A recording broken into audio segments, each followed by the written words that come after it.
In her ruling issued late yesterday, Judge Evans stated, quote, "The court finds that no confidential or otherwise sensitive information was disclosed which would support the public and the media's continued lack of access to the content of the hearing or the evidence submitted," unquote. Broadly paraphrased, there were no blockbusters. The hearing lasted about 5 hours, and the bulk of the evidence submitted by the man's attorney, Mary Welcome, was news reports by the local television stations and stories from local and national newspapers.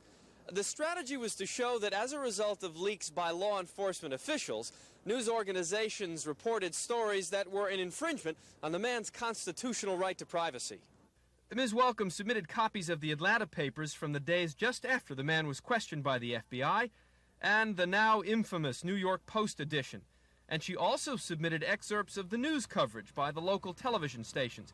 That coverage showed statements from law enforcement officials, including Commissioner Lee Brown.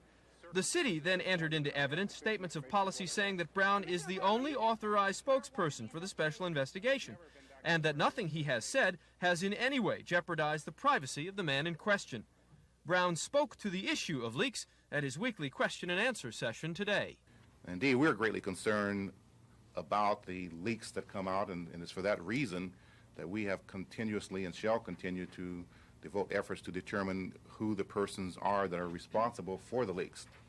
When that occurs, then we will seek to take the appropriate disciplinary action.